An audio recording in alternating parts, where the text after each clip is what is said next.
네, 안녕하세요. 오늘 저희는 당신이 보내주신 조용아 목사님 설교 녹취록을 좀 깊이 살펴보려고 합니다. 주님의 위대한 증인들이라는 제목이었죠. 네, 맞아요. 2025년 6월 1일 춘천 성광교회 설교 내용인데요. 네, 예수님 승천 이후에 제자들에게 주어진 사명, 또 복음 전파의 본질, 이런 것들을 좀 다루고 있더라고요.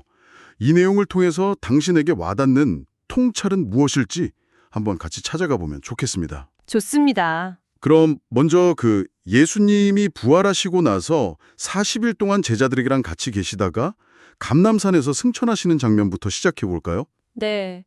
성경 기록 자체는 그 승천 장면을 아주 상세하게 그리지는 않아요. 비교적 간략하죠. 그렇죠. 하지만 바로 그 직전에 제자들에게 주신 사명, 이 부분은 정말 중요하게 다뤄지고 있습니다. 오늘 이야기의 핵심이 아마 여기 있을 것 같아요. 맞아요. 설교에서도 그 마가복음 16장 15절 온천하에 다니며 만민에게 복음을 전파하라 이 명령을 굉장히 강조하시더라고요. 네네.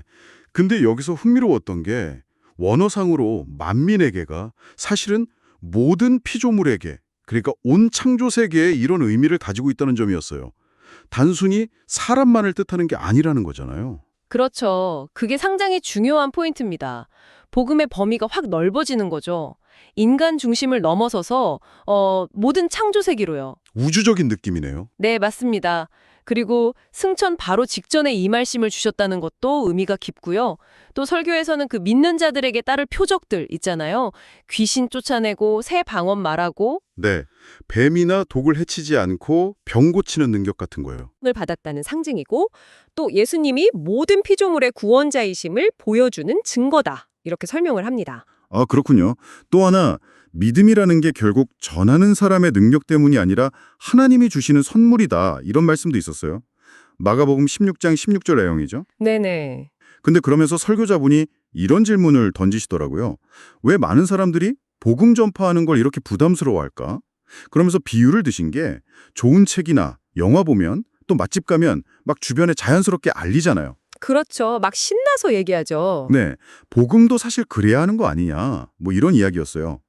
이 비유 어떻게 생각하세요? 좀 이상적이긴 한데 현실의 어려움이랑은 약간 거리가 있어 보이기도 하고요. 정말 중요한 지적이에요. 그 비유는 복음 전파의 가장 이상적인 동기를 잘 보여주죠. 그러니까 억지로 하는 의무가 아니라 너무 좋아서 저절로 나누고 싶은 그런 내적인 마음. 네네. 베드로랑 요한이 사내들인 공회 앞에서 우리는 보고 들은 것을 말하지 않을 수 없다고 딱 잘라 말했던 것처럼요. 사도행전 4장 20절 말씀이요? 네. 하지만 말씀하신 대로 현실에서는 거절당할까 봐 두렵기도 하고 여러 어려움이 분명히 있죠. 그렇죠. 설교에서는 아마 이 간격을 그 복음의 조음 자체를 정말 깊이 체험하면 바울 사도처럼 내가 복음을 전하지 않으면 내게 화가 있을 것이다. 이런 어떤 절박함.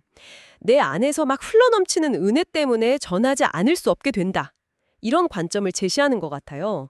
부담이 아니라 은혜가 밖으로 표현되는 거라고요. 내면에서 넘쳐 흐르는 은혜의 발현이다. 그런 내적인 확신의 아주 극적인 예로 사도 요한의 제자였던 폴리캅의 순교 이야기가 소개되잖아요. 이게 참 인상 깊었어요. 네, 폴리캅 정말 대단한 분이죠. 86세 고령의 할아버지인데 로마 총독이 예수님 부인하면 살려주겠다 이렇게 회유하는데도 딱 거절하잖아요. 맞아요. 그 대답이 정말 유명하죠. 나는 86년 동안 그분을 섬겨왔는데 그동안 그분은 나를 한 번도 부당하게 대우하지 않으셨다. 그런데 내가 어찌 나의 왕, 나를 구원하신 분을 모독할 수 있겠는가? 이렇게 말하고 화형을 당당히 받아들였다고요. 정말 강렬했어요. 네. 폴리캅의 이야기는 방금 말한 그 보고 들은 것, 즉 개인적인 체험과 또 관계에서 나온 확신이 얼마나 강력한 증언이 될 수 있는지를 정말 잘 보여줍니다. 그냥 교리를 지키는 게 아니었네요. 그렇죠. 86년 동안 쌓아온 그 신뢰와 사랑, 그 깊은 내면의 진실에서 나온 행동이었던 거죠. 이게 바로 증인의 본질이 아닐까 싶어요. 그렇군요. 자, 마지막으로 예수님의 승천 자체에 대한 해석인데요. 마가복음 16장 19절. 설교에서는 이게 단순히 하늘이라는 어떤 공간으로 이동한 게 아니라고 설명하죠. 네. 하늘에 오르셨다는 표현을 그냥 물리적인 상승으로만 보면 안 된다는 거죠. 그보다는 하나님 우편에 앉으셨다는 표현에 주목해야 한다는 겁니다. 이건 질적인 의미라는 거예요. 질적인 의미요? 예수님이 저 멀리 하늘 어딘가로 가버리신 게 아니라 오히려 시공간을 초월하는 방식으로 지금도 우리와 함께 하신다는 거예요. 특히 복음을 전하는 사람들과 함께 하시면서 그 사명을 능력으로 뒷받침하신다는 거죠. 성부 하나님의 정권을 위임바쳤다는 그런 의미를 내포한다고 설교는 강조합니다. 아, 함께 하시면 사명을 뒷받침하신다. 그게 승천의 중요한 의미군요.